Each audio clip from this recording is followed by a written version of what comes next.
আমাদের দেশের আইনজীবীরা একটি ৩০২ ধারার মামলাকে পরিবর্তন করে ৩০৪ ধারা করেছে।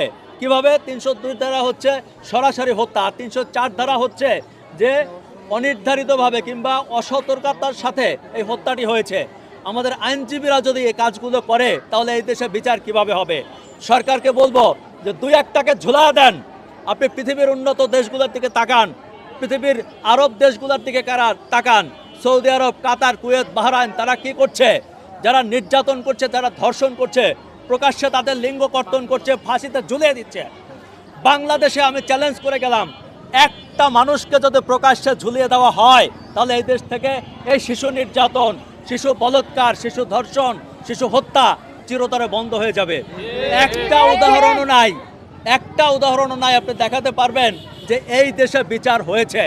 আমি সরকারকে আমিও চ্যালেঞ্জ দিলাম যে রামিসার বাবা যে কথাটি বলেছে যে কোনোদিন আপনারা বিচার করতে পারবেন না, স্টাম্প নিয়ে আসেন, লেখা দেয়।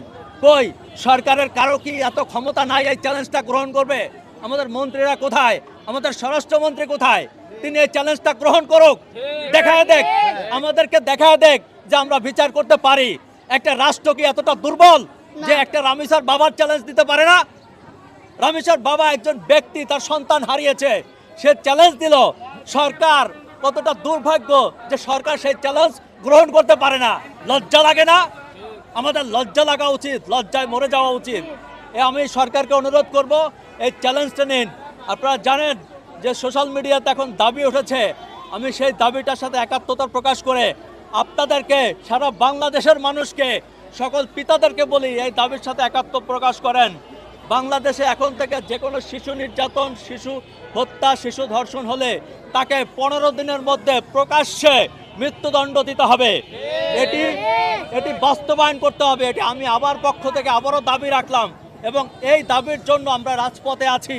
আপনাদেরকে যারা বাসায় বাসায় বসে আছেন তাদেরকে বলছি যে আমরা যখনই ডাক দিব আপনারা রাস্তায় নেমে আসবেন।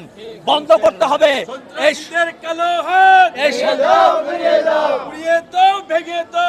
এই সন্ত্রাসীদের ডেরা। আমাদের দেশ হতে পারে না। বাংলাদেশ এত খারাপ পর্যায়ে যায়নি, এত নিকৃষ্ট পর্যায়ে যায়নি। আপনি আমরা যদি সবাই সতর্ক হই, সবাই সাবধান হই, তাহলে এর থেকে মুক্তি পাবো। মনে রাখবেন, আমরা যদি আজকেও প্রতিবাদ না করি, আজকেও রাস্তায় না নামি, তাহলে আমাদের প্রত্যেকের কিন্তু রামিসার বাপের মতো অবস্থা হবে। আমরা দাঁড়ে দাঁড়ে কাঁদবো, আমাদের কাছে কেউ দাঁড়াবে না। আমি ব্যক্তিগতভাবে বলি, যারা সন্তানের পিতা আছেন তাদের সন্তানকে যদি এই দেশে বাঁচাতে হয়, নিরাপত্তা দিতে হয়, আমাদের রাস্তায় নামতে হবে, প্রতিবাদ করতে হবে এবং আমাদের প্রতিবাদ করে বেঁচে থাকতে হবে। আমি এই দাবিটি আপনাদের মিডিয়ার মাধ্যমে সবার কাছে করলাম যে আমাদের সকল সন্তানদের নিরাপত্তার স্বার্থে যে কোনো হত্যা, ধর্ষণ, শিশু নির্যাতনের রায় 15 দিনের মধ্যে কার্যকর করতে হবে। কারণ আমরা দেখেছি কোনো রায় দীর্ঘদিনের কারণে বাস্তবায়ন হয় না বাংলাদেশে। আপনারা রসু পাগলার কথা জানেন। রসু পাগলা 11টা শিশুকে ধর্ষণ করে হত্যা করেছিল। তার রায় হয়েছে আজকে থেকে 15 বছর আগে, আজ পর্যন্ত কার্যকর করা হয় নাই। একটা ধর্ষণকারী, একটা হত্যাকারী একজন ব্যক্তি 15 বছর ধরে জেলে খাচ্ছে আমাদের টাকায়, আমাদের পয়সায়। তারা জেলে বসে জীবনযাপন করে। মৃত্যুদণ্ড হওয়ার পরেও 15 বছর পরে কেন কার্যকর হয় নাই? আমি রাষ্ট্রের কাছে জানতে চাই, কেন এরকম বছরের পর অপেক্ষা করতে হবে?